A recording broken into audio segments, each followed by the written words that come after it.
So guys, if you couldn't tell this video, I'm just kind of bored and it's Friday. I have no work today, so I was like, well, I'll just play some more Path of Exile because why not? I'm a gamer.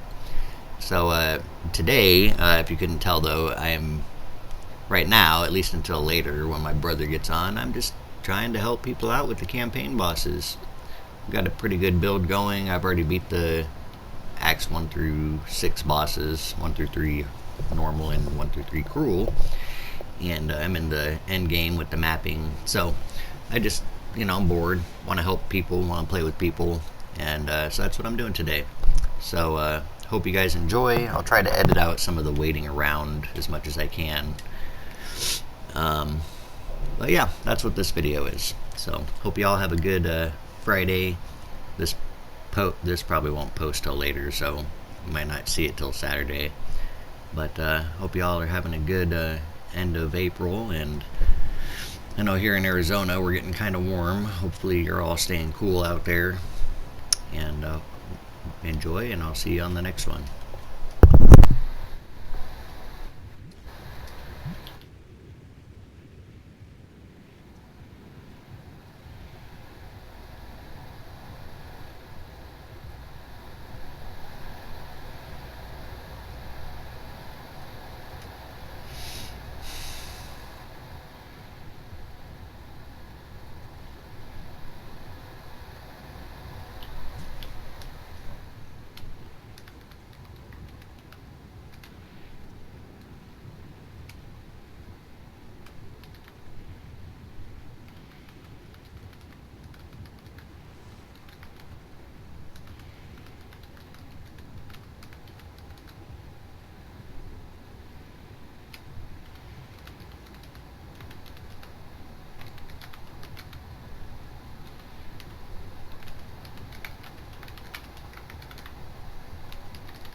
Something else that's kind of fun while I'm waiting is just to sit there and read what everybody in the world chat or local chat is talking about. Some people are funny, and some people are just rude and mean, but it's entertaining to say the least. So we'll be looking at that while we're waiting.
By the way, I know if you guys have watched my last couple of videos, I have a stick drift. I was telling you, my left joystick, I use a PS4 controller, and my left joystick likes to go up by itself, barely touch it or whatever.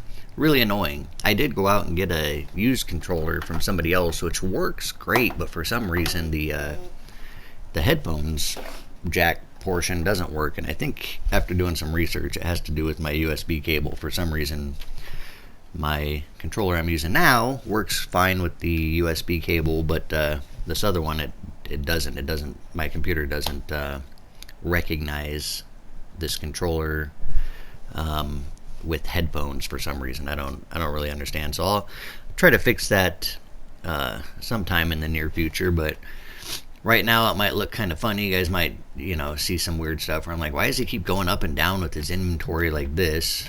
But I try to go down to here, and you can see sometimes it just flickers back up to the top. That's just stick drift. So in case y'all wondering what the hell I'm doing. Anyway, we'll see if we could help some people. I'm trying to do you get some ascendancy points through the trials. And I have boss 2 ready on this trial. These are your ascendancies right here in the center.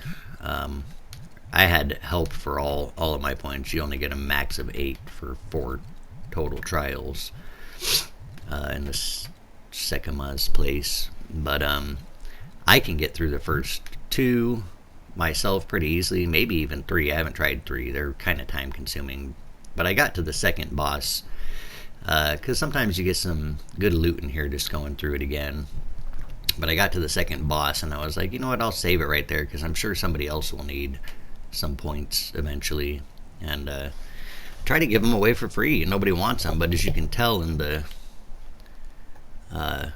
chat non-stop throughout the day, you'll see want to sell fourth trial, want to sell fourth trial. That's pretty much for all of your ascendancy points. People are asking for a divine usually, which is a pretty rare currency.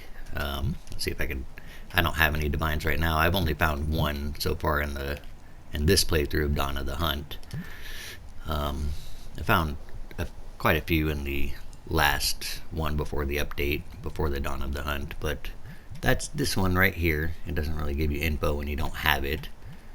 You get regals, exalts. This is the divine, and it's basically the only thing that's more valuable than a divine is this one here, which is the Mirror of Kalandra. And I'm trying to give away half of the trial points for free, because 2 trial points is better than none. You can get some pretty massive upgrades to your character, even with just the first 2. Of course, you want to eventually have all 4 for the end game, but yeah, for some reason, people just they don't need it. Maybe they've already gone through the first 2 themselves. I don't know. I just haven't been able to get anybody to be interested in some free points. But that's okay. If they don't need it, they don't need it.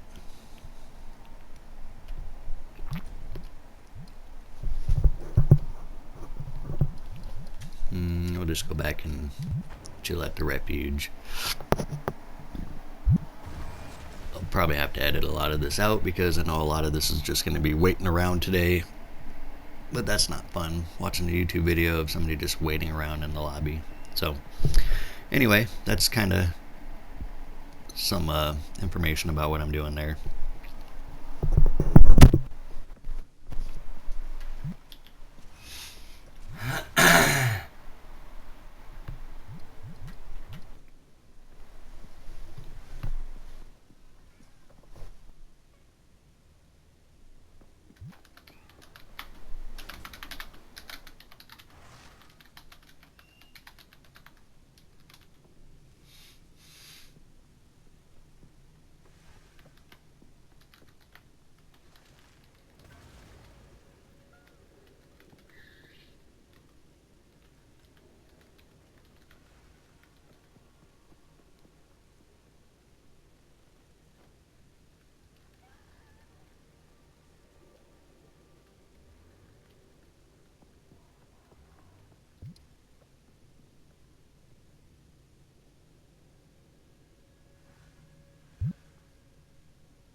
Okay, I'm tired of waiting for anybody to need help, so we're gonna just run a map in the meantime.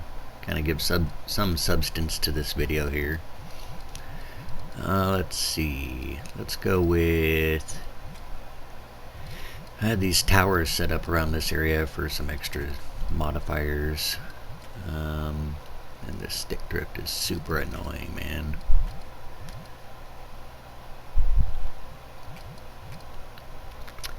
I don't know if I want to do... we could try a breach with a ritual altar, I guess. I might die. That's part of the fun, though, is the risk. And let's see if I can select my map. I don't know if I want to do... I think I'm going to save the Delirious maps for when my bro gets on later. Maybe not. We'll see how I feel. Oh, wait. Somebody wants something.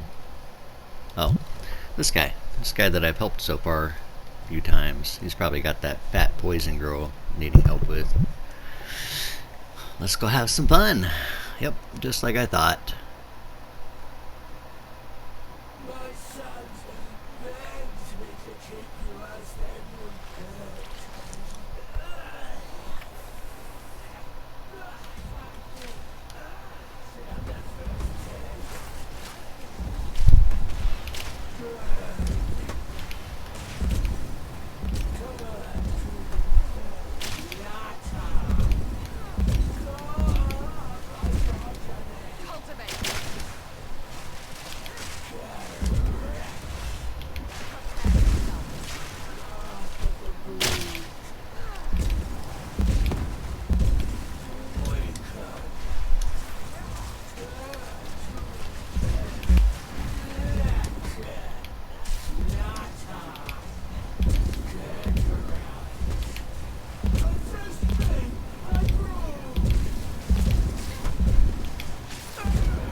See you next time.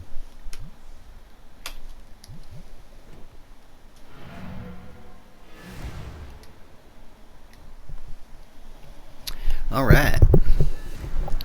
That's pretty cool. This guy's been giving me some work. I can't go through that gateway. The stupid thing about the waypoints on this area, when you're doing the end spot, like the end of the game, the way that it's set up is this little area, you try to take that gate to the waypoint, and it actually makes you go through a whole nother area of like looking for an encampment first. So I just walk down here and go to this waypoint.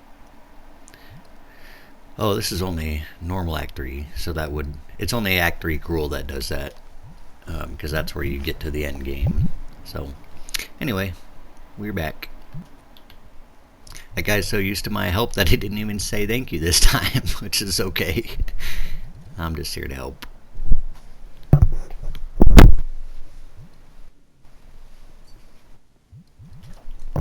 Okay, he did say thank you.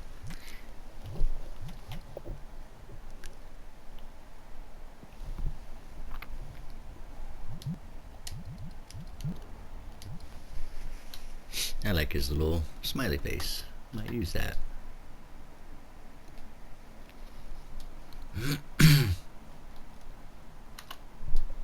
I don't use keyboards that often. I'm still so used to like I played PlayStation for a long time, so I mean I can type and stuff, but I'm not like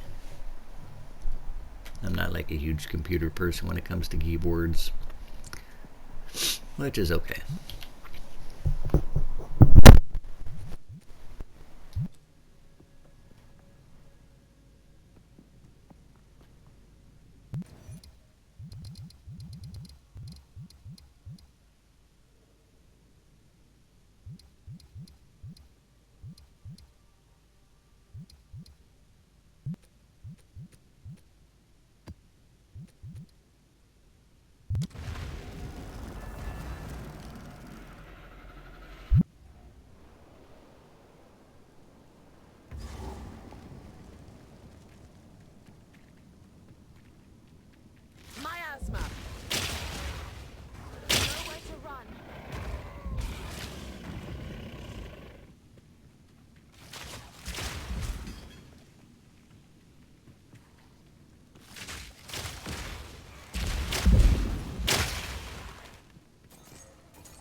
These ritual altars are cool because you can get some good loot and stuff inside them. The problem is they create a little circle, and then when they're in a tight hallway like this, it just makes it can be difficult. Usually the first one you activate in the map is not as difficult as the others, but you know, they just have a lot of enemies spawn in a little tiny area, and so that makes everything super fun. Oh, that was it. First one was easy. Greater Exaltation Omen. Obviously I don't have enough yet. I gotta do multiple of these rituals to get more tribute. That only gave me 100 tribute because of the low amount of monsters that were in here.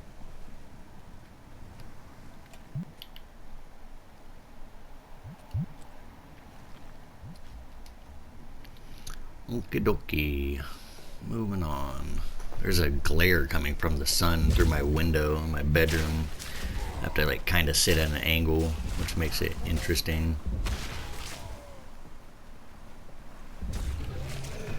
Oh, there's another altar right here.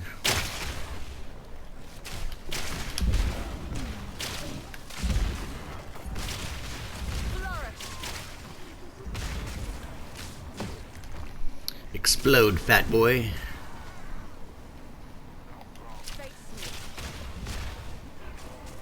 Oh, the breach is right there too. We're gonna clear some stuff out before we do that, because yeah, it's probably gonna be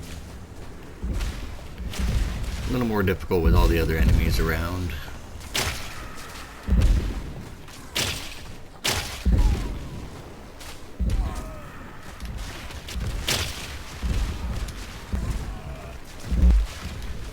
Owie.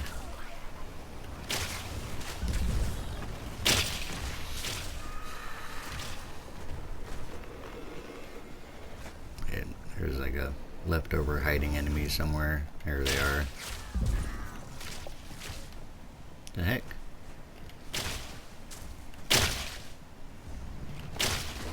I guess those guys are just stuck in limbo right now. Yep. Okay. Don't necessarily think I want that over. I'll probably end up re-rolling when I get the 1,000 points. Hopefully there's enough rituals. I hope there's 4 in here. I'm not going to do the breach yet. I'm going to kind of clear a little bit of the map out first.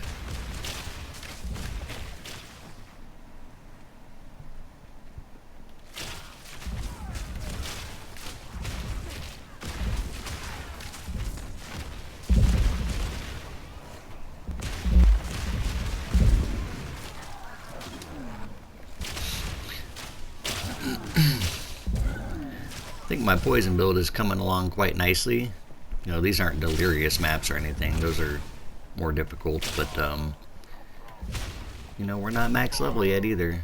Never been max level. It gets really difficult to get up to 100. The way they set these endgame maps up is if you die, every time you die in one of these, you know, map device maps, you lose 10% of your experience bar. Oh, hello. That guy just came out of nowhere and he's cornered me. That's annoying. Those guys with the blue circle around them, if you're standing on the blue part of the circle, you could be outside or inside of it, but if you're on it, some of them steal, they just drain your mana, and then some of them will drain both mana and health, which is really annoying. So the key to fighting those guys is either range at a distance. If they're slow, you could stay outside of it. If they're fast, and some of them are really fast, it's actually better just to get up right close to them inside their circle. In both cases, you don't get drained mana or health. Oh, this guy needs some help again.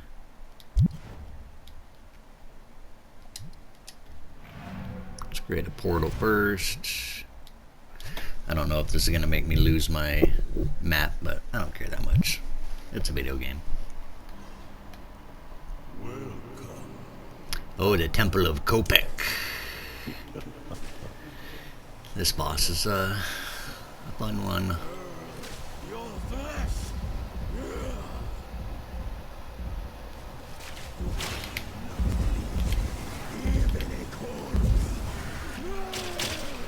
Oh, he just went straight for this guy. So mean.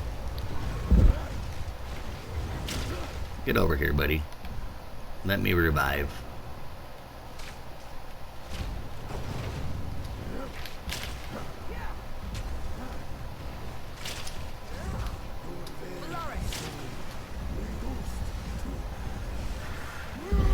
No! What a dick.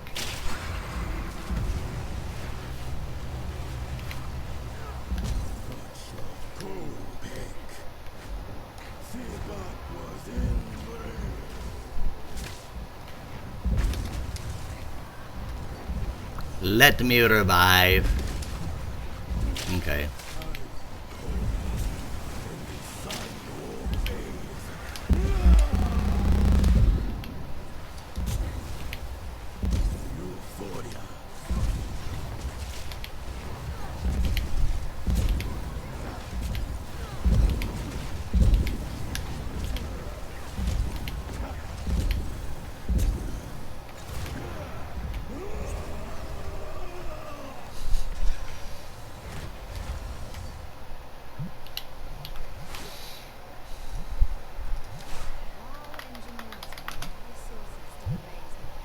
This guy is keeping me busy with help. I think I probably lost that map because I have to create a portal to get out of here. Maybe. We'll see. Oh, I heard a portal noise. Okay, never mind. Is this guy in? Oh, let's find out. I don't know if he's in Cruel or not. Yeah, he's in Cruel. Damn it.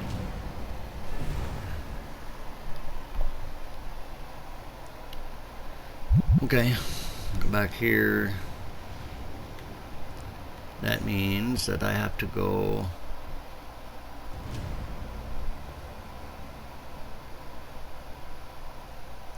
find the closest waypoint.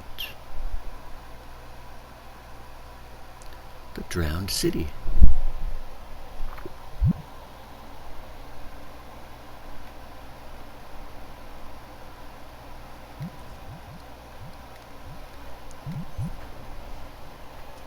Did I lose my map? This will be a good learning experience. No, I didn't. It's still here. Yay! So we can do this in the meantime. Looks like we can map while we're helping, I guess.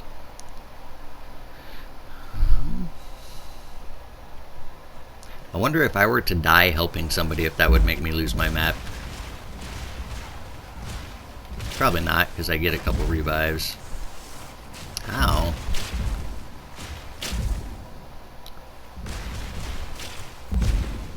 The little summoner guy just keeps summoning these little flies.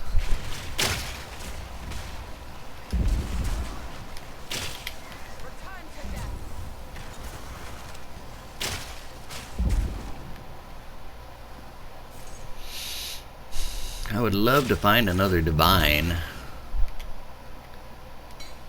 Would be so nice. Yuck. I have too many. Let's see, rare monsters, 16 maps. Yeah, I got too many of those tablets.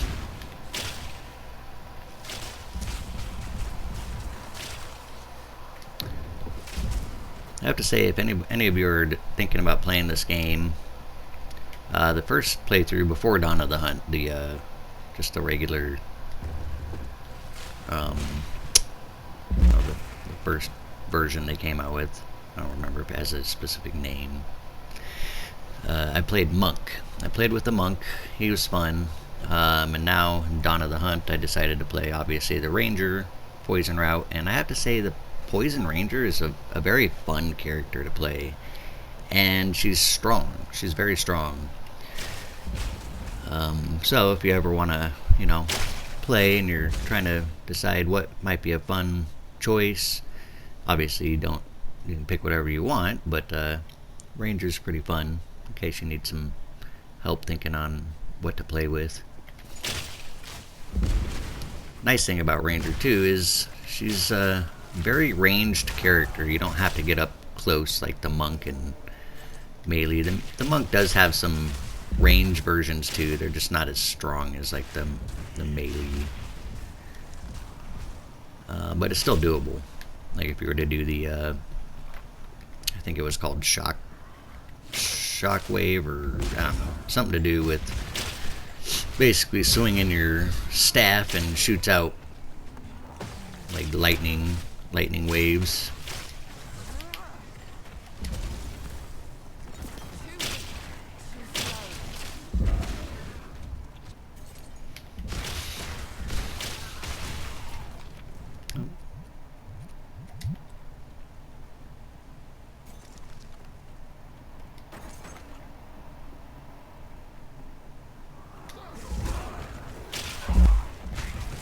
Oh.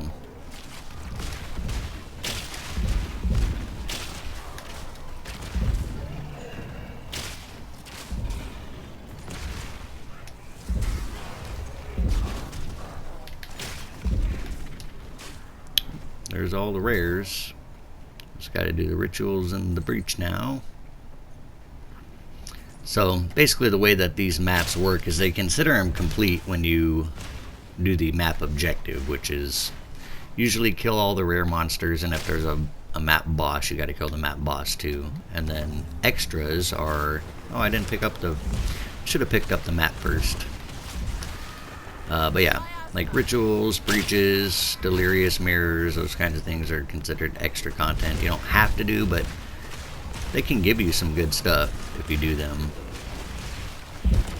Whew. Lots of explosions.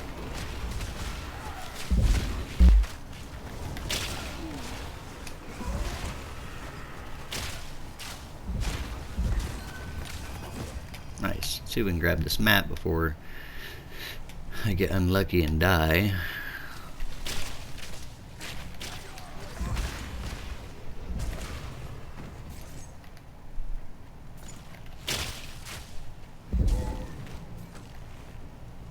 Enduring Shrine. I think that has to do with like life regen and stuff. Those are timed. You only have it for a certain amount of time.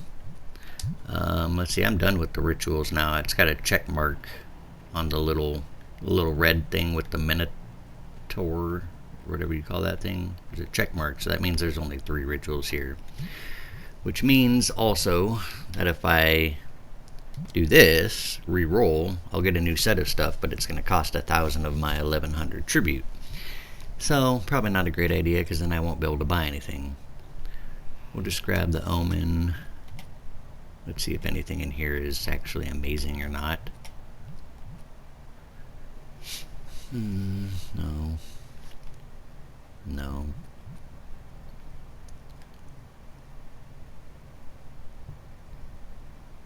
That's pretty decent, actually. And I could get a couple more modifier upgrades to it. You can have a max of 6. So you basically do, like from white, you can do an Orb of Transmutation. That gives it 1 modifier. Orb of Augmentation will give it its 2nd. Then you need a Regal Orb, which I don't have in my inventory here. That's the 3rd, and it makes it rare, or gold. And then you can do 3 Exalts for 3 more modifiers on a rare item, for a total of 6. So this has 4, which means you can do 2 more upgrades. But most importantly, with like bows or ranged things like spears, you know, that kind of stuff, the plus numbers to level of projectiles is huge for damage, but also accuracy rating in this version, like Dawn of the Hunt, seems to be meta, or what people are looking for, mainly with the spears, because they want their critical hit chance, which I think accuracy will help with. But it's good for Ranger too, because every once in a while, you know, try to shoot at something and you miss your arrow. That's not a fun feeling. So accuracy is good, but also the physical damage and cold damage, they're pretty high stats, tier 9, tier 7. So I think we're going to buy that. See if we can sell it for at least a couple exalts. And then with my leftover, what else? What else you got? I try not to get my stash box filled up with mediocre things anymore, because it just fills up so fast and I have a hard time selling some of the things. So we'll just we're not going to pick anything up unless it's absolutely amazing. I think we're just going to go with these. You can only get the one. That's okay. Okay, now on to the breach. Let's get this enduring shrine. What does this give me again? Increased life and defenses. Yeah, that'll help. That'll help pretty well with the breach.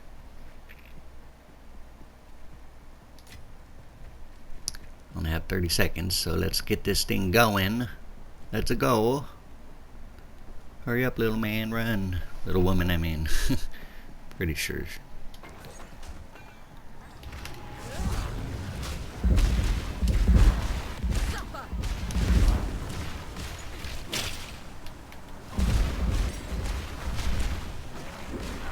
Splinter. Let's go this other direction.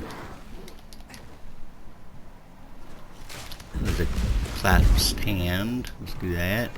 Chaos orb, nice. I did not keep it open for very long. I believe the way the breach stays open for longer, or keeps opening and keeps growing, is dependent on how many enemies you kill. Like the more enemies you kill, the kind of like adds time to it and so on. I believe that's the way it works. The problem is sometimes you run into places like this where there's a bunch of walls or hallways.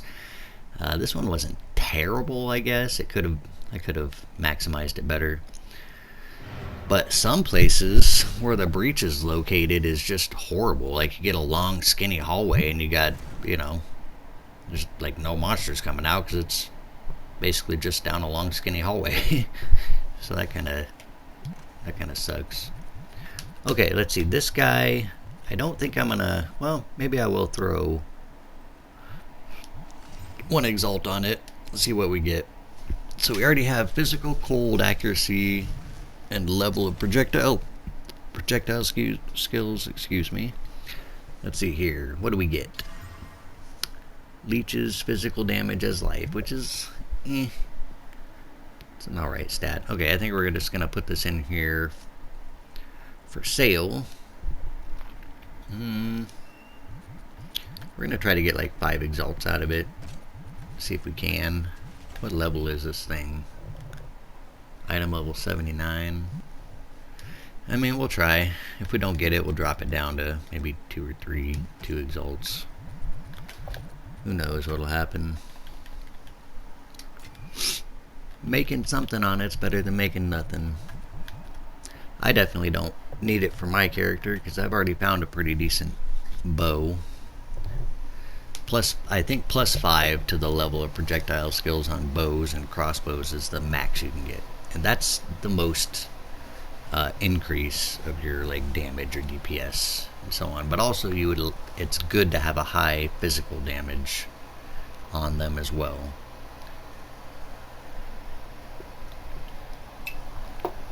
You know what? I can actually see 1/7. Well, that's just obvious that wouldn't be any better. I don't have anything for sale that has a higher physical damage on it. If I did, I would show you the difference, but yeah. Anyways, let's go ahead and fight our stick drift, see if we can put some of this stuff away here. I swear fighting this stick drift is probably the most annoying thing. Oh, the other most annoying thing I've run into in this game is the lag that I have sometimes when there's a lot going on the screen. I get lagged out. The game just freezes for like 5 seconds. And the other annoying part about that is when you clear your mini-map, it shows what places you've cleared.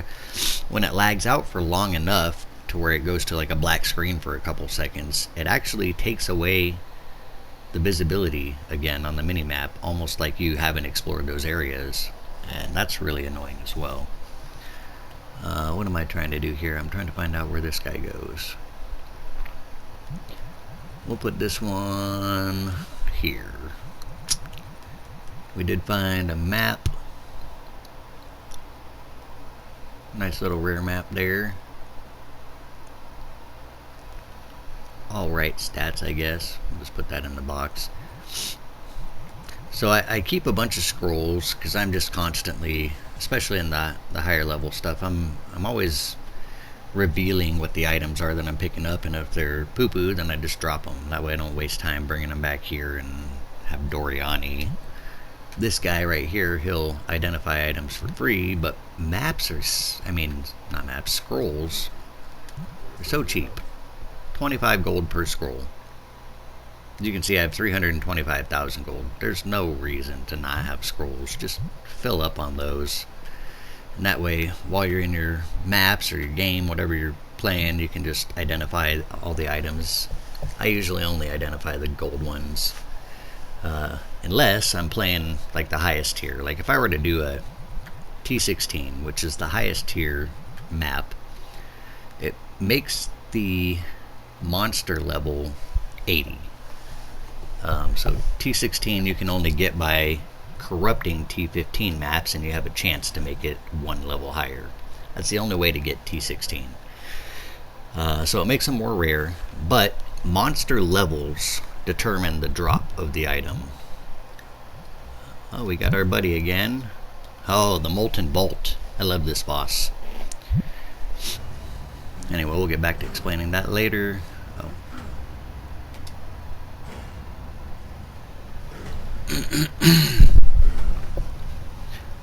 Not only am I fighting my stick drift, which is not terrible, but I'm also fighting the glare on my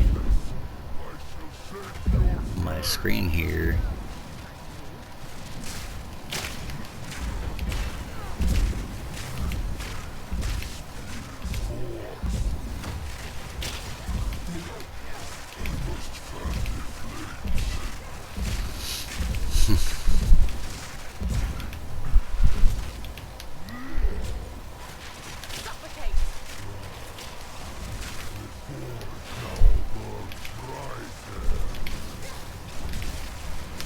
Throw all my concoctions at you.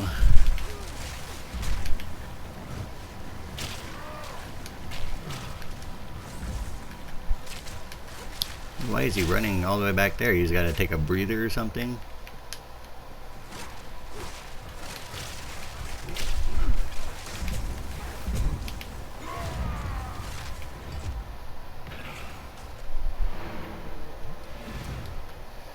Cool.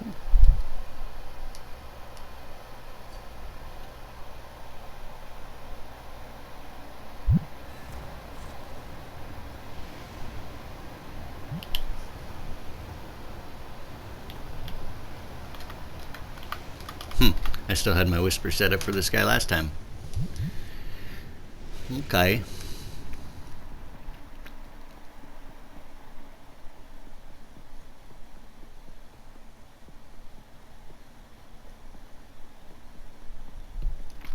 Go back to our drowned city here for our waypoint. What was I talking about? Oh yeah, I was talking about the T16 maps. Oh, I need to go here. Keep forgetting that guy's not in cruel mode yet. T16 maps, yeah. So basically, because what it does is when you do a map, there's a monster level based on the tier level of the map. So like a T15 will give you monster level 79. A T16 will give you monster level 80. Monsters drop items equivalent, the item level is equivalent to their monster level. So you get a monster level 80, it's going to drop a level 80 item. The highest level item you can get, base, is 82. And the way that that works is the rares, the rare monsters, they always drop, they're always one level higher than the map. So if you're doing a T15 at monster level 79, you're actually, the rares in there, all the yellow lettered monsters, you know, they're, if you're doing a T15 level 79, the rares are going to be level 80. If you're doing a T16, the rares are going to be 81. How you get 82 is the bosses. So if you have a map boss, it's 2 tiers higher. Or, I'm sorry, did I say that right? I think the map bosses are the same as the rares. You have to get a map. I'll show you on the map thing. There are certain maps that give you a +1. So like right here, you see the little yellow symbol guy here, irradiated. Area has +1 to monster level. So if I'm doing a T16, which is level 80, on one of these maps, I'm actually fighting monsters at 81. The rares and the bosses will drop level 82 items. So that's how you get the max level base items. And of course, the stats on the item is going to matter as well. But the reason I was explaining all that, well, first of all, to give you some info on how all that works. I just went blank in my mind.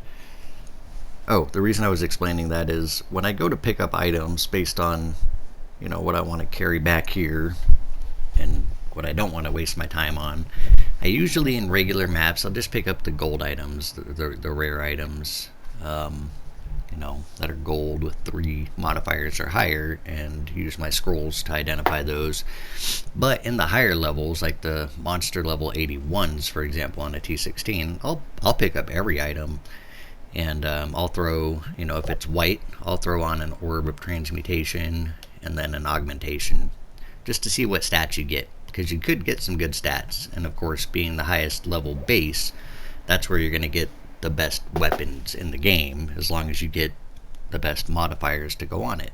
Sometimes you still get poo-poo items, and so I'll drop those, but I pick up everything on those maps because it's a little more time consuming and tedious, but sometimes you find some good stuff and that might be valuable. Even if you can't use it, you can try to sell it and get something good out of them.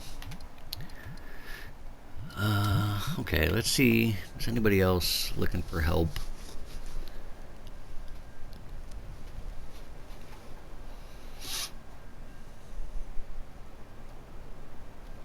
So far, nothing. These guys that sell these ascendancy points usually just blow up the chat screen.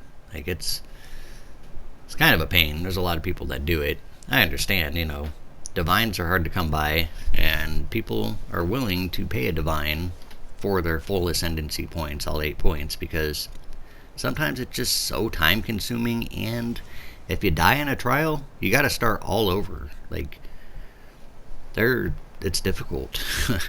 So that's kind of the reason there that people do that.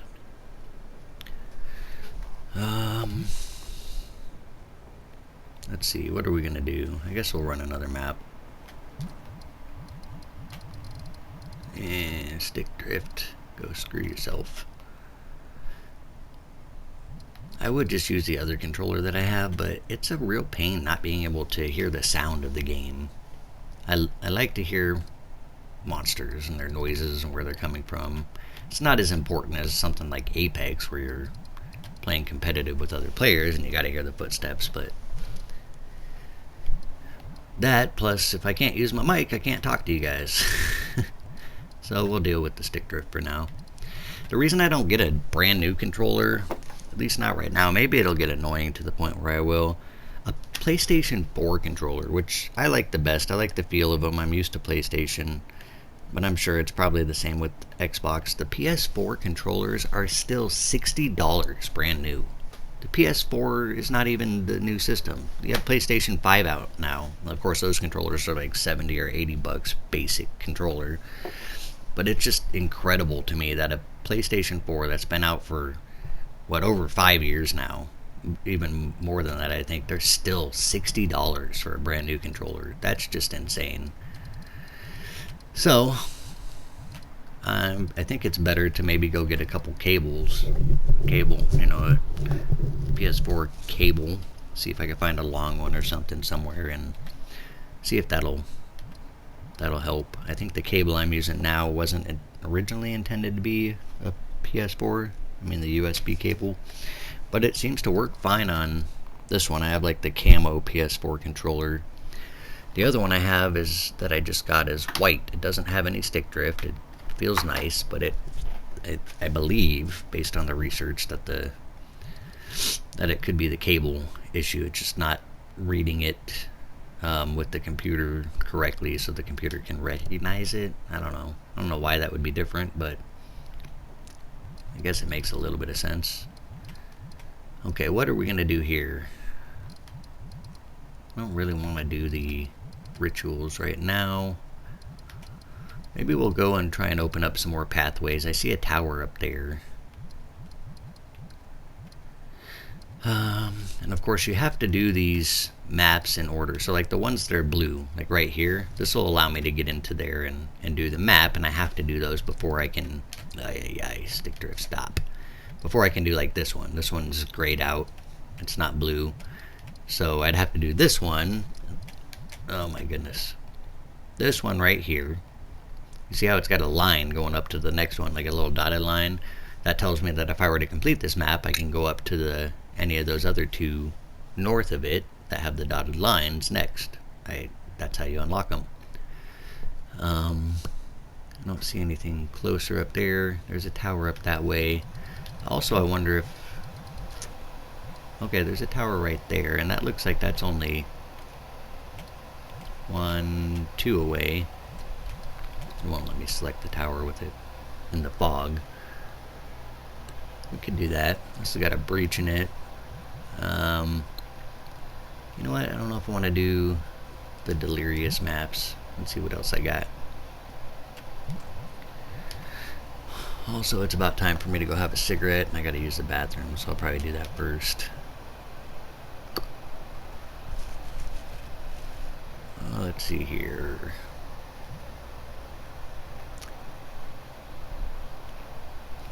The other thing about these maps is you can see how it says revives available for.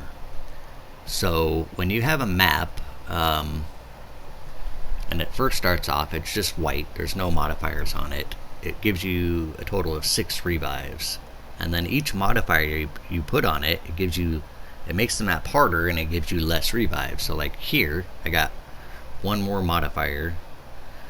I know it looks like 2. Sometimes modifiers will give you, one single modifier will give you 2 attributes. Like the monsters have a 376% increased critical hit chance and 41% to critical damage bonus. Those 2 are the same modifier. And you can also see in here, it's kind of dim. You see like this little yellow box on the right side. Kind of encompasses both of those, where the other ones just have a skinnier yellow box. So that's another way you can tell. But every modifier you put, it'll reduce the revives available in that map. So let's say we go to this one. This has got 5 modifiers. I only get 1 revive. See what I mean? Which is, it's nice to have revives, but also it's nice to have more modifiers, because then you have a harder map, and it's got a better chance to give you better drops from the monsters, give you more experience, that kind of stuff. I usually, for now, I'm a level 87 or 88 now, I think. What level am I? Yeah, 88. So I'm getting kind of high up there. Most people are like, get into the 90s, and then it gets much more difficult to level up, because it takes more to get your experience bar, which is in the bottom of the screen right under all my skills there, my potions. That little bar with like the 1, 2, 3, 4, 5, 6, it's like 12 segments. That's your experience bar, and it's 12 segments. So when you die, you lose 1.2 segments of the bar. No matter what your experience is in the bar, you lose 10% of your total bar. So if you have 8% filled up, which is less than 2 of those little segments, you lose the whole thing for dying. If you got a half of experience bar, you'll lose 1.2 of those for dying. If you die twice, you lose 2.4 of those little segments. So it gets more difficult the higher you get, and it's harder to get experience the higher level you are. So I think there's only been a few people, probably more now, but when the game first came out for early access, it took a couple people hundreds and hundreds and hundreds, maybe even 1,000 hours, you know, or 500 plus hours in the end game, I believe, to get to the max level, which is 100. So I'm not terribly worried about trying to be max level, at least not at this point. Maybe if I enjoy this game enough. So far I do, but if I enjoy it enough and end up playing it for a long time, I'll definitely try to get a max level character. But right now, pretty strong. I can do most of the stuff in here, and only level 88. My monk that I had got up to level 92, I believe, before they came out with Dawn of the Hunt. Of course, Dawn of the Hunt, you couldn't transfer your characters over because they did a bunch of patch updates and they reset the currency, so things were less expensive again. So you can't use your old character with the items you had and so on, which is fine. I like that. But yeah, experience can be hard to come by. Okay, so I'm going to probably stop the video here instead of having to look for the spot to edit it later, and then I'll just start a new one, kind of seam them together. You guys probably won't notice much of that, but when I come back, maybe we'll do, let's see, I really hate the maps that say cursed with temporal chains or 50% less cooldown recovery rate. Those two suck, because temporal chains basically cut your movement speed down, I think, to at least half. Like your movement speed, your skill speed, everything, you're just slow. It makes everything difficult for surviving. 50% less cooldown recovery, so my energy shield, when I take a hit, I have it set up really, really good right now. It's 1.5 seconds after a hit it starts to regen, which is amazing. I like the feel of that. Now, I don't have to worry about life recovery, but cooldown recovery rate is for everything. So if you have a skill that takes, you use it and it has a cooldown before you can use it again, this is going to cut that cooldown. It's going to make it twice as long. 50% less cooldown recovery rate makes it twice as long. That's sucks. Shocked ground's not bad. I hate ignited ground where there's just fire all over the floor. Maybe we'll do this one. Monsters will hit hard. 3 revives. It probably wouldn't be that tough. So let's find a spot for that. We'll open the map. Then I'll go take my break, and I'll be back after that. What do we were gonna worry about maybe getting, oh yeah, there was a tower or something that I wanted to move to. Where was that? Up here. Not up here. The other thing that sucks about these mapping, at least so far, I haven't found, you can zoom in and zoom out, but you can only zoom out so far, so it makes it difficult to see where exactly I am, because once you start doing these maps and you get a big area, it makes it confusing to where you can go, where you were working on last, and so on. Let's see, there's a tower there. I could have swore I saw a tower that was just a couple places away.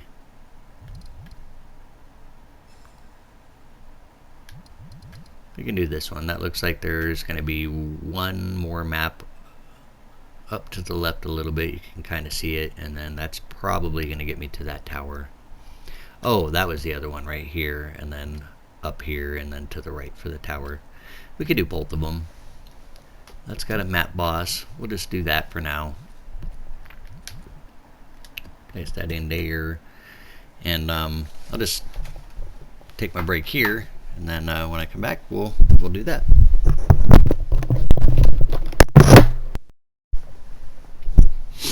All right, I'm back. It was refreshing. Take a little break. Let's go ahead and do this. I wonder if that guy has tried to. Oh, he did. Oh, he's offline now. Okay, leave party.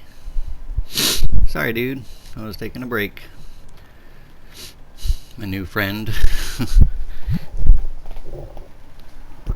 Okay. Let's see. Where are we? Okay, we got a map boss and rares. No extra content other than the regular rares.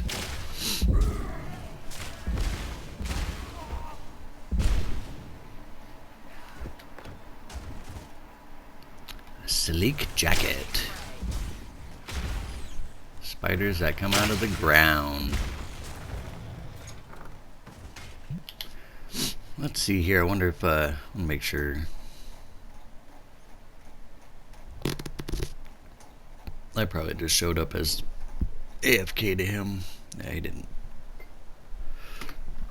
He didn't message. I just don't want to make it seem like I'm like, yeah, I'm just tired of you now.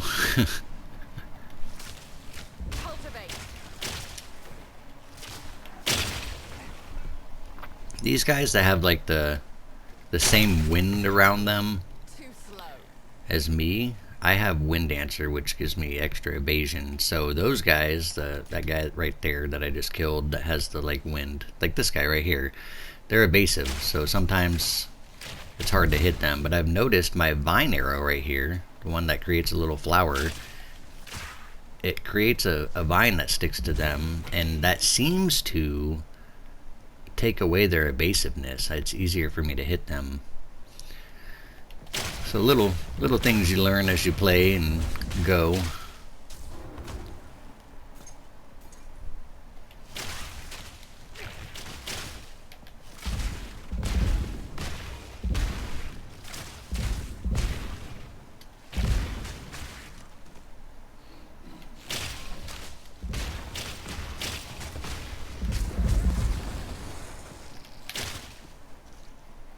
You're gonna die. My poison's strong.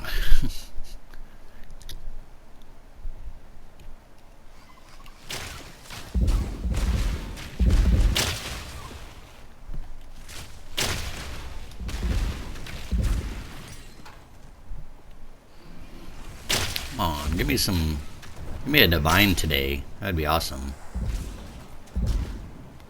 See, I'm gonna get these guys all grouped up and use the plague on them.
Sea glass spear. Okay, stop moving.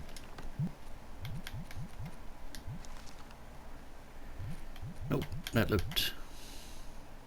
boo boo.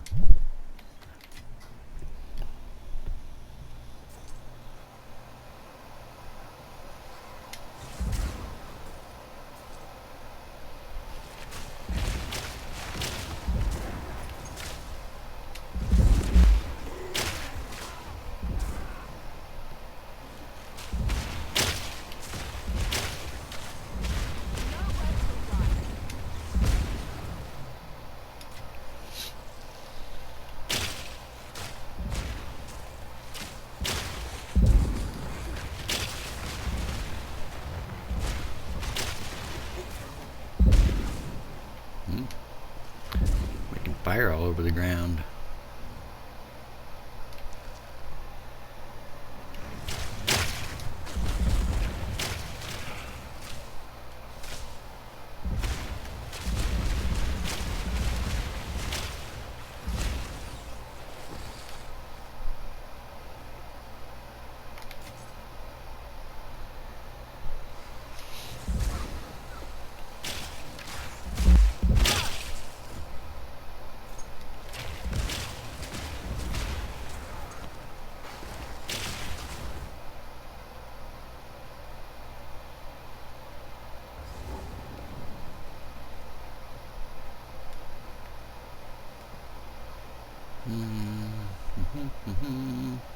Some places down there I didn't really clear, but that's okay. They don't look like... I doubt there's much in those little corners. Okay. Just lag out a little bit and move up this way.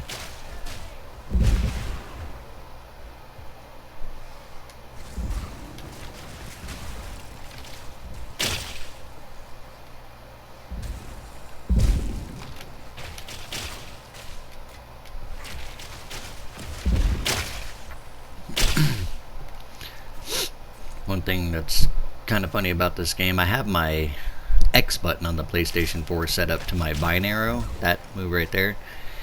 And X is also the action button to pick up items.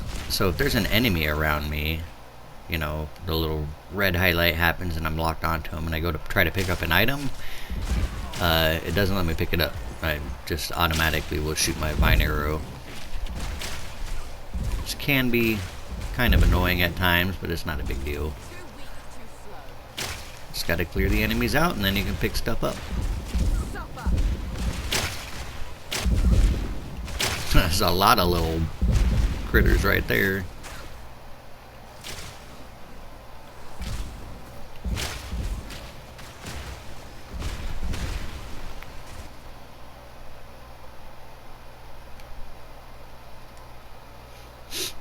A couple more rares and then the map boss.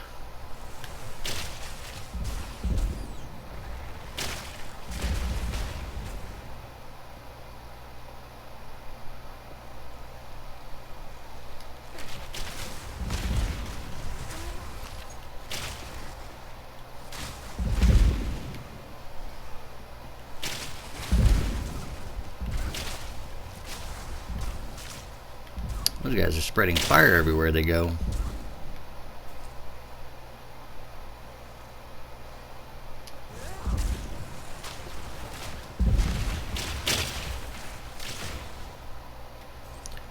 Sometimes with the blue items, even though it's lower level, I'll pick up rings and stuff, amulets, you know, those kinds of things, because they can still end up being pretty good. Mana regen's alright. We'll just throw a cheap little augmentation on it. 9 to 16 physical. It's not terrible, but I've seen better. We're going to drop that. I did not mean to drop those. That's a stick drift problem. I don't really care about the scrolls too much. Again, they're real cheap. Just buy those from the vendor, but the Artificer Orb, those are good. Those are good to keep. Those give you your sockets, so you can put a socket in a weapon or an armor. Very helpful for when you want to, you know, complete the end of the upgrading. Oh, nice. Another map.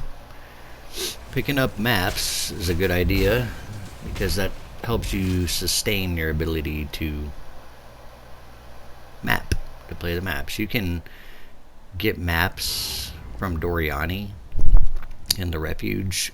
He sells maps that are one tier lower than the highest tier you've completed.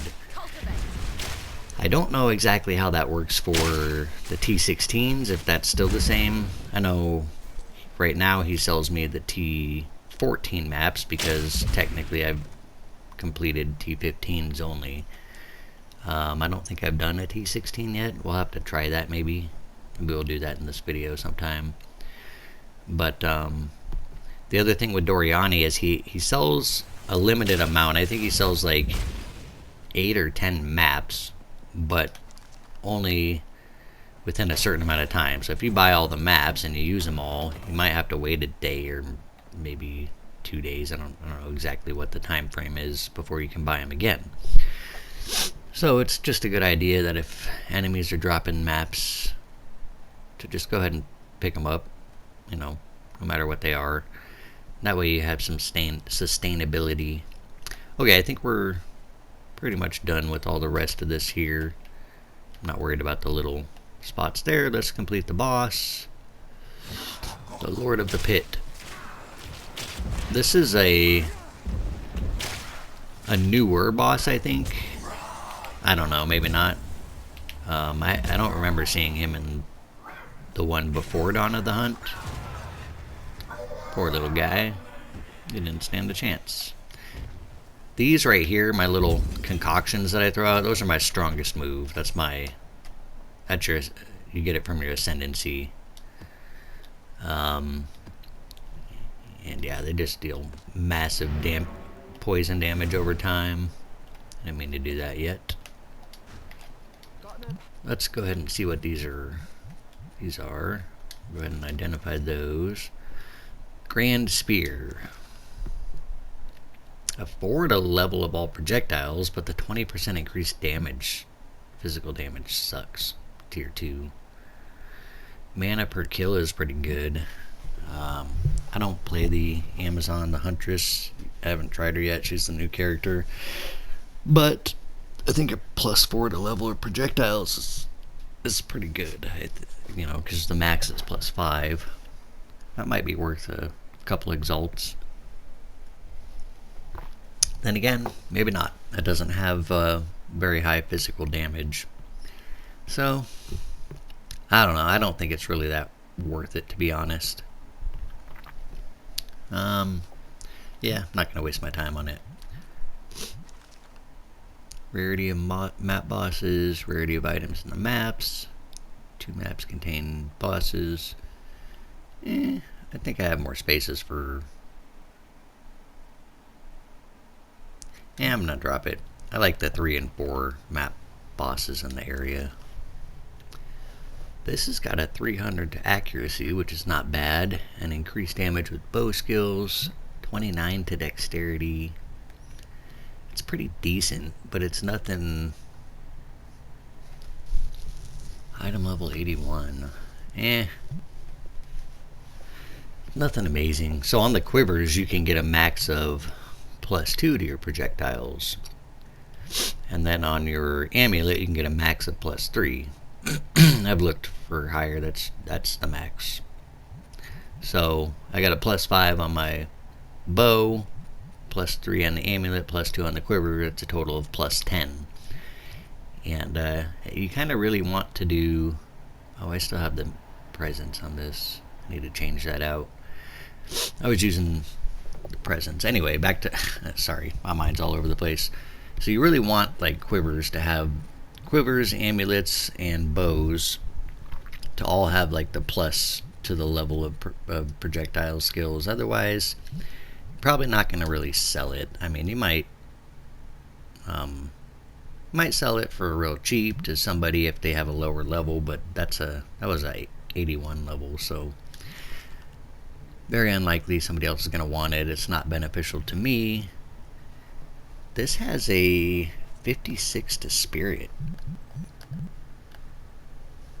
That's a decent spirit. The armor kind of sucks. Life regen's pretty decent, but I don't know. I'll try to sell that for an exalt. See what happens.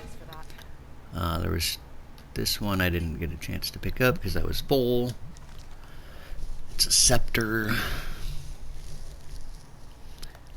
It's not great. Yeah, not great. Okay.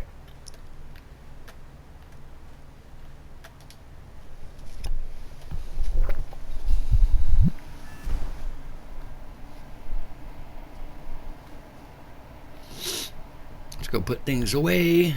See if anybody else needs some help here. And I can possibly do that tower now. Let's see this. We're going to try to get an exalt out of it. This is cool. So in this game you have the ability to, in the store, to purchase a trade tab in your stash. This game has a dedicated website for trading for players. So you can go to the Path of Exile 2, Dawn of the Hunt trade. There's Path of Exile 2 trade, and then there's a drop-down menu for which version. So like this is Dawn of the Hunt.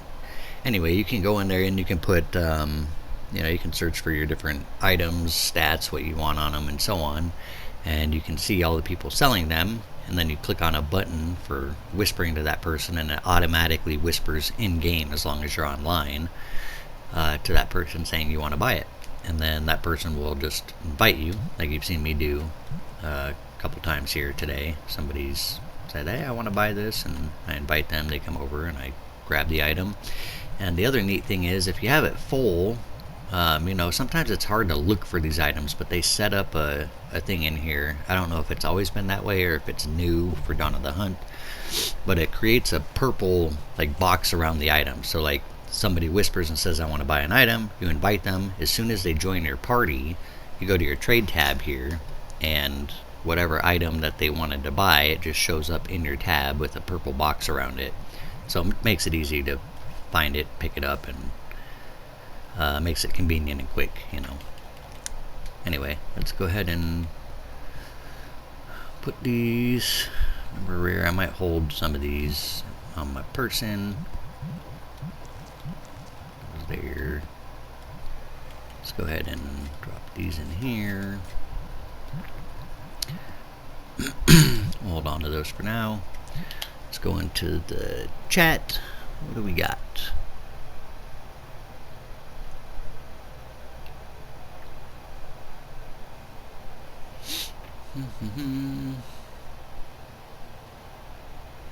Doesn't look like anybody's looking for help yet. I kind of wanted to make this video of just me helping people, but doesn't seem to be a lot of people. There's a few we ran into, but not a lot.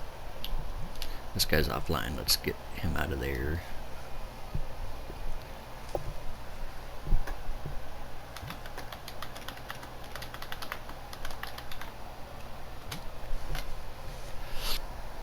Do another little message.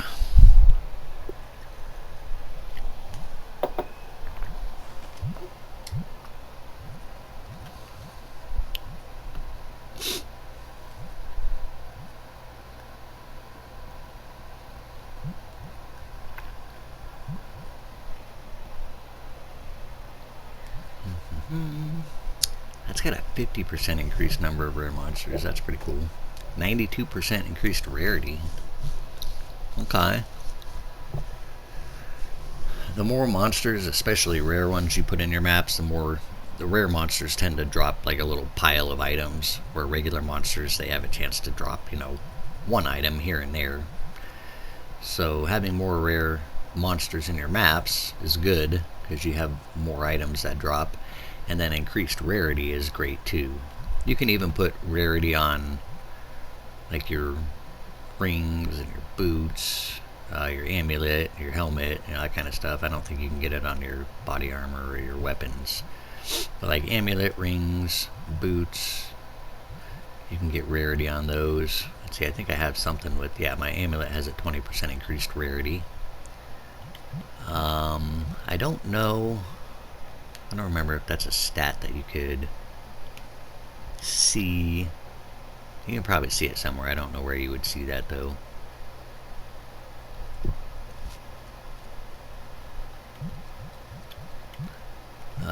Maybe skills. Let's see if I go down to like here, advanced, on kill. Yeah, there we go. On kill effects. Slain monster item drop rarity modifier is 29%. So I get a 29% increase based on my items. Probably my amulet, and there we go. There's the helmet, 9%. So 20 and 9. 20, 9. Too bad stick drift doesn't give you extra rarity. But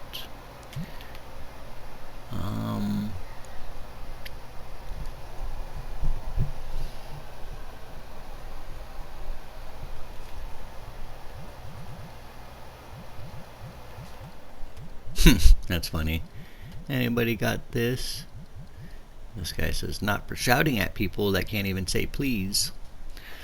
I love watching chat sometimes.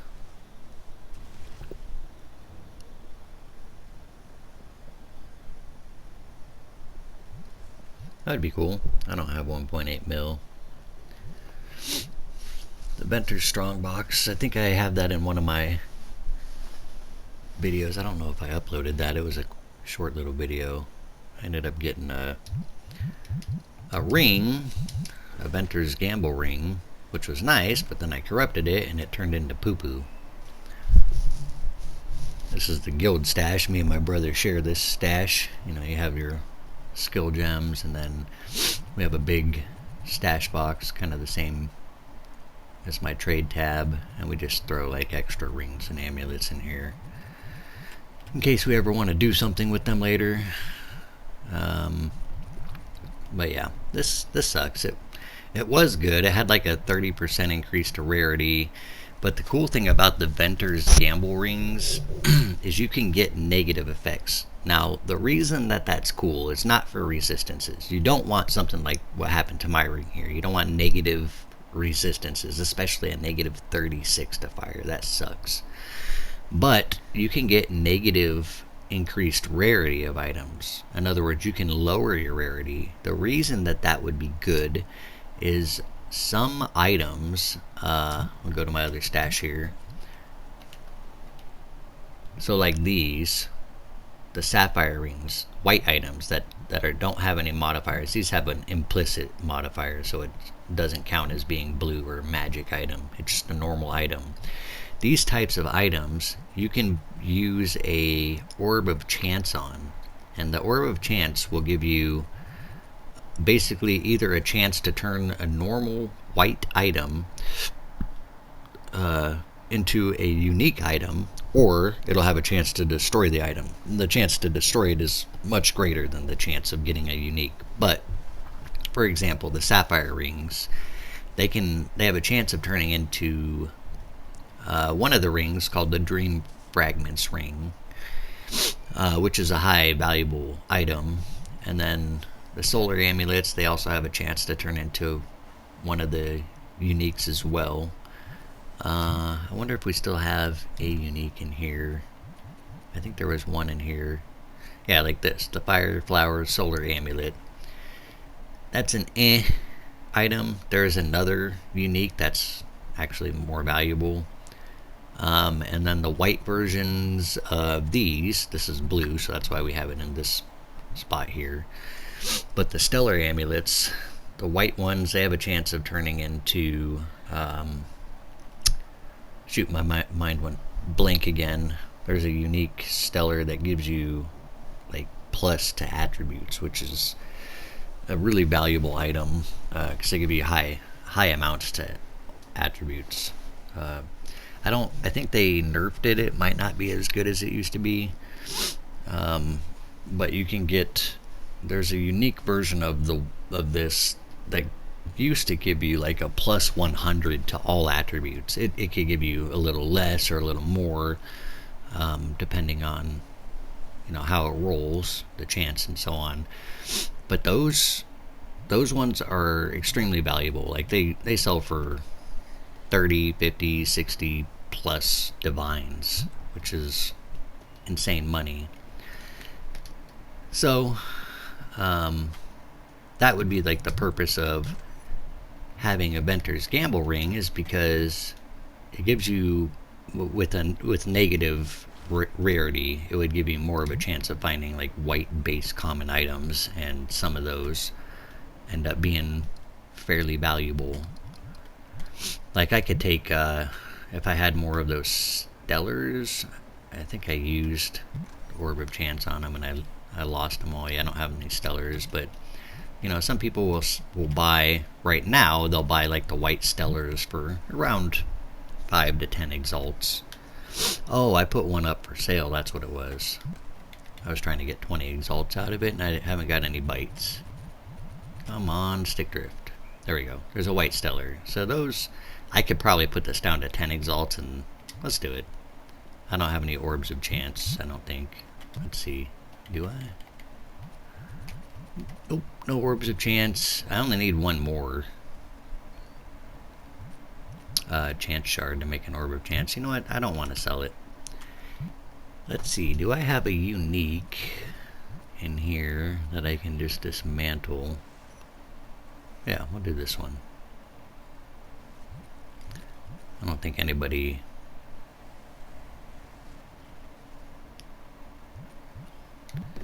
I don't think that one's a very valuable item. So we go here, we go to disenchant, and if you disenchant a unique item, right here it tells you, it gives you 1 chance shard. So we'll disenchant that. And then we put that in our stash here, and then you'll see that these chance shards will turn into an orb of chance right here when it has 10. So stash that, there we go, orb of chance. Now I can take... Most likely what's going to happen is I'm going to take this stellar, I'm going to use an orb of chance on it, and it's going to get destroyed. It'll just disappear, poof. And that sucks, but it has a chance of turning into something. So here we go. And it's gone. Oh well. It's worth the risk, I think, to just orb of chance them, because if you end up getting the unique, especially the valuable one. There's another unique that's not valuable in the stellars. I forgot. It's called a Nyx or something like that. Something Nyx amulet. But if you get the valuable one, there you go. You have a chance of making some good divines there. So versus like 10 exalts, it's definitely a huge difference. But of course you have a good chance, like I did right there, where you just, you know, straight up lose it. Okay, we're gonna go...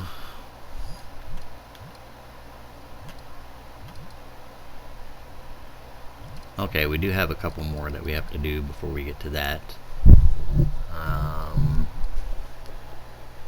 And then the way that this one over here forks, you can see another dotted line that goes down toward that tower as well as this one. So it looks like there might be another map before that tower. So we'll just go to... Well, this one I have to do like 3. 1, 2, 3 to get to that tower. This one I'm going to have 1, 2, 3 as well. Damn, this stick drift is so annoying. Cannot stay in place. Well, yeah, we're gonna do this one. This has a breach. I want to use the rarity and the number of rare monsters. Let's see if we can't make ourselves die. Not on purpose, of course, but sometimes you can get some nasty stats here. Take a sip of my coffee. Oh, my coffee's done. I'm gonna have to go make some coffee in a minute here. Breaches, delirious maps, those kinds of things, they tend to have more difficult monsters and therefore a higher chance of rarity. Oh, that guy slowed me down.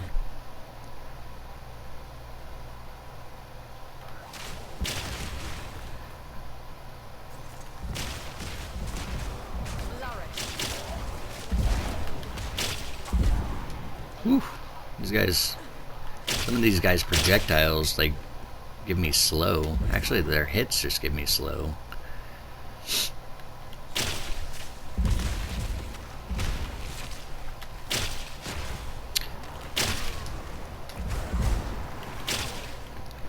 Die, die, die.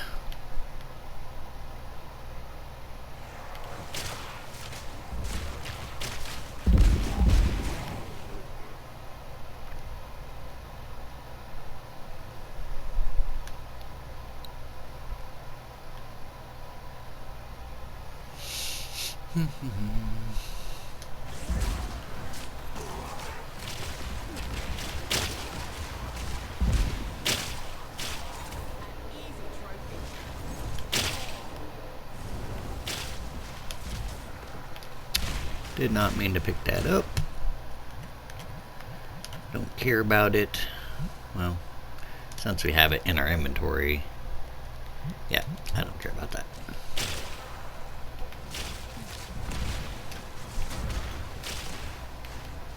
What's up, Big Daddy?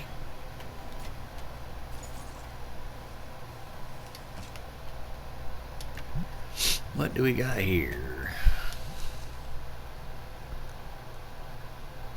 Ooh. The percentage of increased physical kind of sucks. It's got a decent add to base, 22 to 38, and then the accuracy, T8, that's pretty good. Maybe we'll hold on to that. That might be worth an exalt or two. Of course, it doesn't have any plus level projectiles. This one's got a 2. Yeah, it's whatever. This has a chance. It's got 2 more modifier slots. The 7 to dexterity is a low roll. You really want that to be like a 25 or 30 for that to be worth it, but let's see, I got a mine. Oh, there's no dexterity on that one. Oh, it's on my quiver. 32 dexterity, yeah. And that's a tier 8. You know what? I don't even want to mess with this. It just doesn't have... I don't have enough exalts and whatnot to worry about trying to upgrade a bunch of items and hopefully get the right stats. So we're just going to drop that. It could turn into something pretty good, but I think just because of the low percentage of increased physical, like you can see on mine, I have 196 increased physical. That's, and then a 50 with my sockets on there, and that's broken down into 2 tiers. So I ended up getting lucky on, I think I purchased this one from somebody actually, but ended up getting kind of lucky with the 2 separate increases of physical. One of them was fairly high, the other one was a little lower than mid, but together 196, and then the sockets, that's where I got a high physical. So that's kind of what I'd be looking for with a, you know, a good plus to level of projectiles. That's when you can start making something off of them. Otherwise, you might have a high projectile or you might have a high physical, but unless you got both, really not gonna. I don't think you'll end up making much on them. This guy's evasive. Let's throw a bind on him.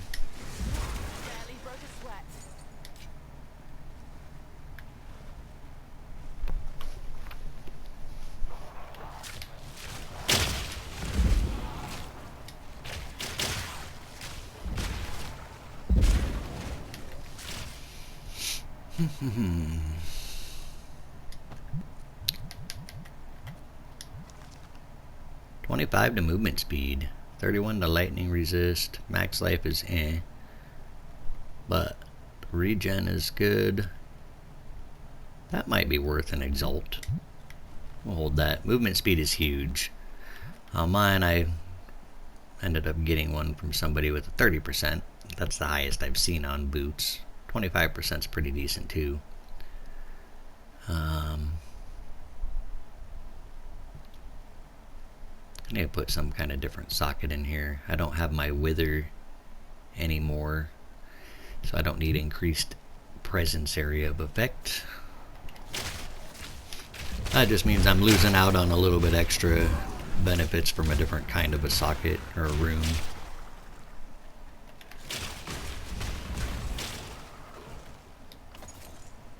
An amber amulet. I don't think amber amulets have any great uniques. Ooh, a greater iron. Wait, that's the... yeah, that's the good rune. You know what? We'll put that... do I have... this has got a 50 already. That's got 50, 25. Those are all graders.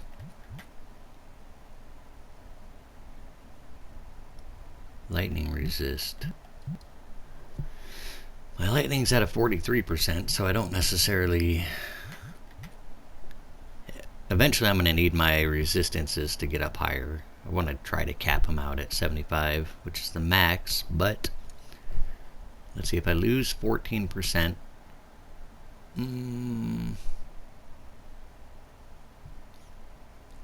get a little extra energy shield. I don't know if that's going to be worth it. This has got a decent evasion rating, I think. Yeah, let's do it on the boots, since that's not really helping me too much there with the presence. There we go. A little better evasion rating. My evasion is now at 48%. I think the max you can get is 75. I think pretty much a lot of the stats with percentages to evasion or armor or resistances are pretty much capped out at like a 75%. Okay, moving on.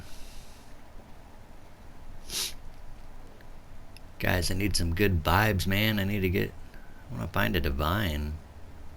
Or even more than one would be awesome. It's so difficult.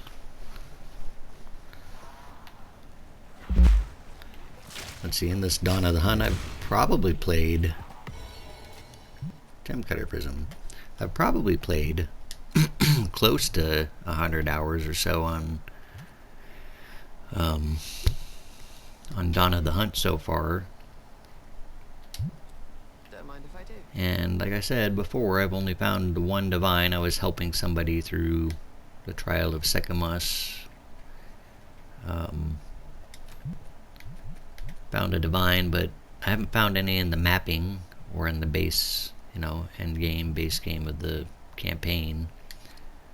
I don't think the amber amulets are worth anything white, so we'll just put a couple of these on. Max mana already makes it poo-poo. We're just dropping that. There's a section down here. Oh, there is an orgy going on down here. Owie.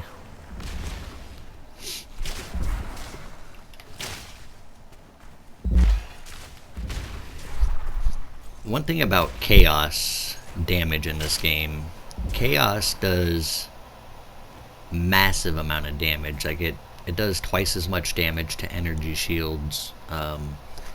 And then things like poison or bleed, those are, I think poison and bleed are considered chaos damage. So it's kind of huge if you can. Not everybody does it. There's other ways around it with resistances and stuff, but it's kind of huge if you can to get this skill in the skill tree. This node is called Chaos Inoculation. The thing that sucks is it makes your max life 1, but it makes you immune to chaos damage and bleeding. So when other things try to poison me, or there's like poison on the ground, some certain types of poison on the ground, like little pools of blood and stuff, they do extra types of damage other than just chaos, and I can still get hurt by them. Not as much. But this is huge, because in the end game, lots of things, especially certain types of bosses and like specialty content of the game and so on, but even in the mapping and the breaches, you run into a lot of monsters that do chaos damage, and that they do massive damage. I was dying a lot without this chaos inoculation, even with like over 1,000, like 1,500 life and my energy shield. I mean, they were just destroying through my energy shield and killing me, taking my life away.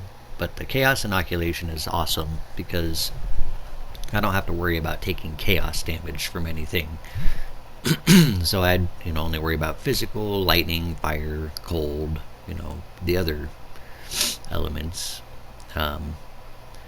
So even though I have a life of 1, my energy shield, I ended up putting my passive tree. There's a lot of different nodes where you can get increased to max energy shield, faster starts of energy shield, that kind of stuff.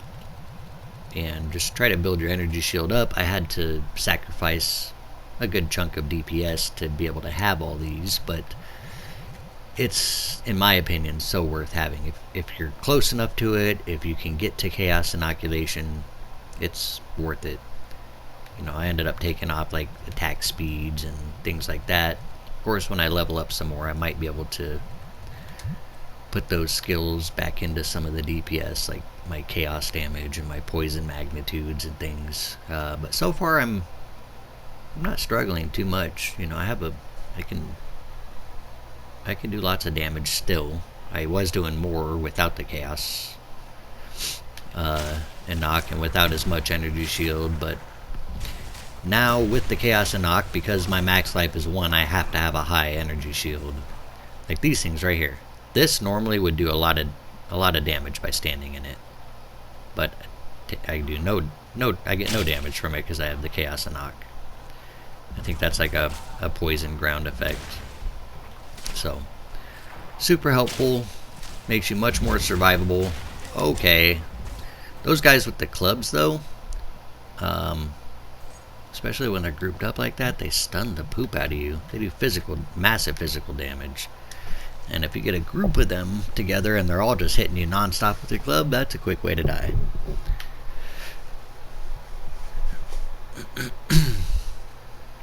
Let's see here. That's pretty much just poo-poo.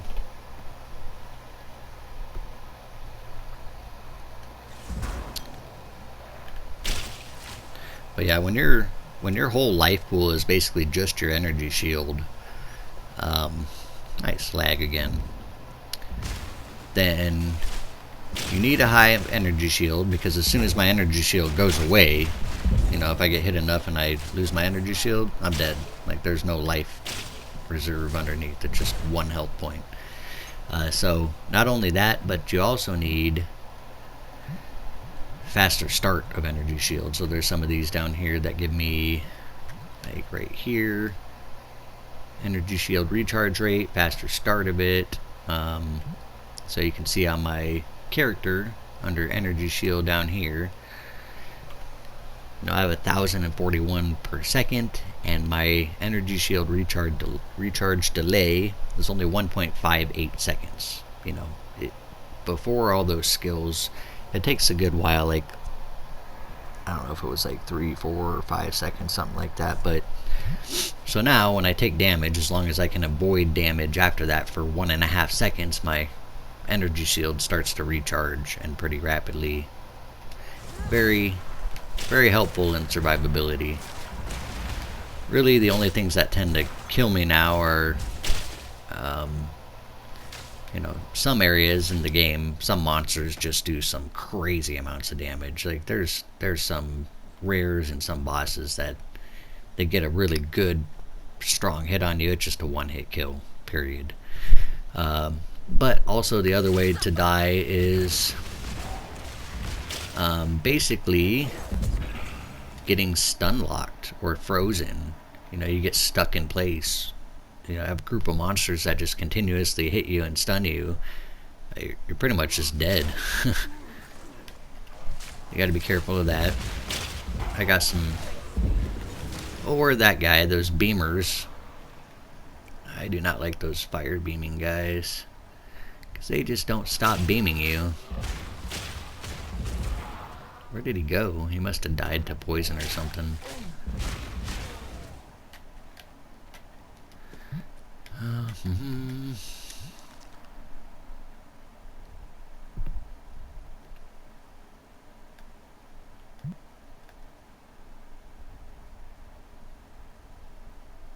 That's got good cold resist and an alright armor, but it's just simply not anything amazing. The other stats suck.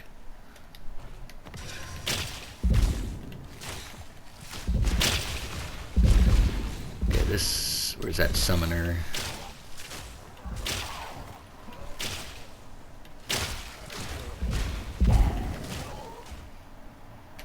Just want my regal orb, please.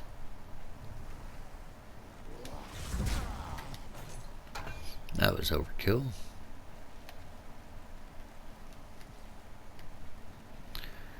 Okay, I'll go up here to the right, get this rare on the right side, and then work our way back to the left. I still haven't seen the breach yet. It's probably up here to the top part of the map.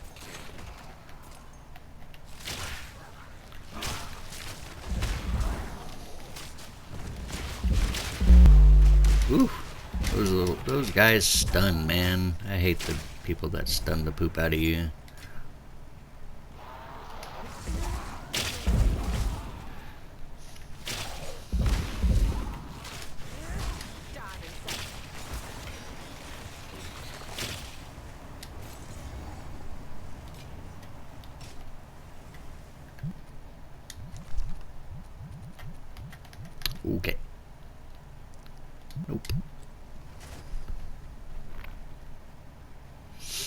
Oh, I guess I have.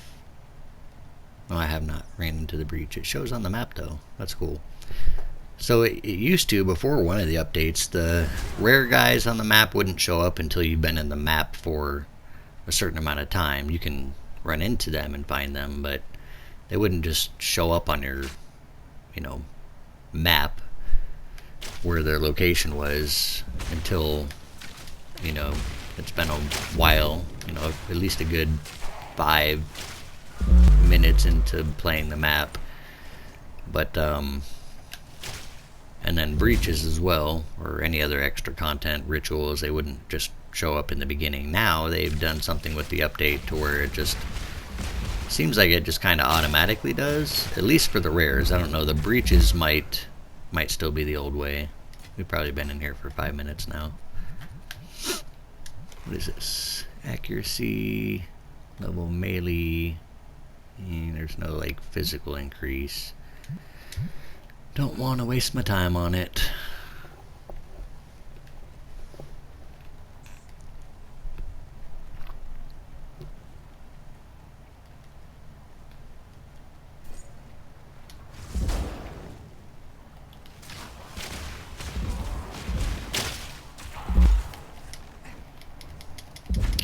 Oh, these guys' bubbles like make you real slow.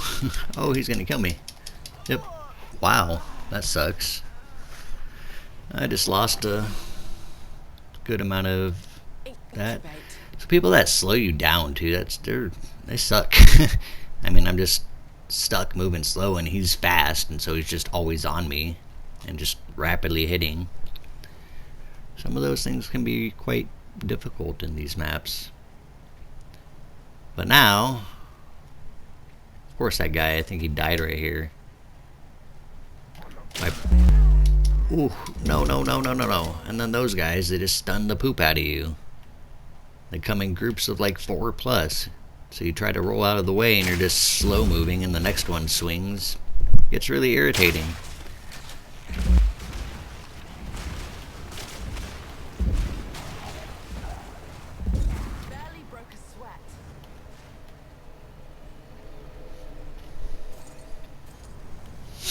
Kind of annoying because sometimes you get through, you go through like 3 or 4 maps and you're just destroying everything, and then one random guy who's got some crazy modifiers, he just comes through and he's like, oh, you're stunned and slowed and I do massive damage and you can't do anything and you're dead. Like, what can you do? Just lose all that experience. I don't gain very much experience either. It takes multiple maps to get up there, depending on what kind of map I'm playing, but it just kind of gets irritating. You do a lot of work and then one guy comes along and he's got some crazy way to kill you and all that experience gone.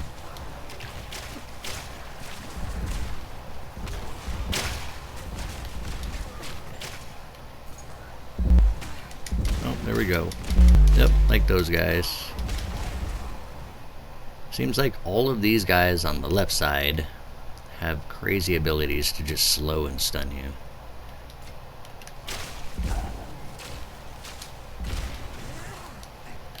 How about you take one of those? I try to save my poison concoctions, my ascendancy skill. Not that I need to save them, they do regenerate fairly well, but I typically try to save them for the bosses. These guys, I don't. Wow, man, everything is just stunning me. These guys don't typically need that kind of an overkill, and the concoctions, you throw them. I throw 3 bottles at a time. I have a 1 bottle version, or mine, I have a support gem in there that splits it into 3. You do less damage per bottle, but with all 3 bottles you do more damage if you can hit them all on one target, or anybody that's in the little radius of the explosion. So things like my gas cloud, support gems on there to make it expand, and it lasts for a few seconds. That's better for big groups of enemies. Some of the rares are pretty beefy and dangerous, and I'll throw the concoction on them just to try to kill them a little bit quicker. Okay, so now all we have is the breach. Make sure everything else is clear. I don't want to be stunned in the breach. That would be bad. There might be monsters in the breach that stun me, but what the heck, there's a hallway up there? Okay. What about...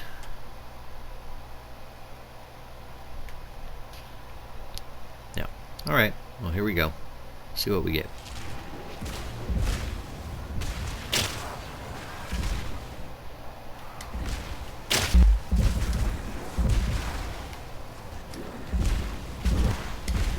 Whew. Die. Die, die, die. Well, there's a lot of stunning monsters in this map.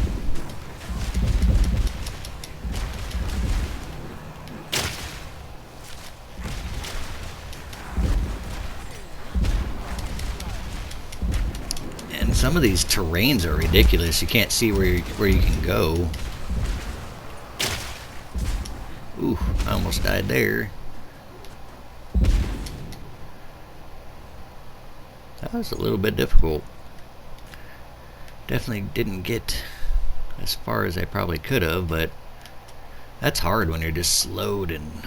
Ugh. I seriously hate being slowed and stunned. I didn't get much out of that. A couple of splinters.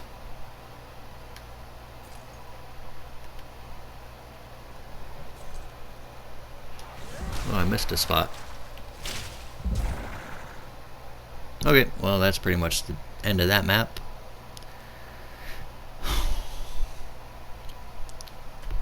Didn't really get anything valuable out of here.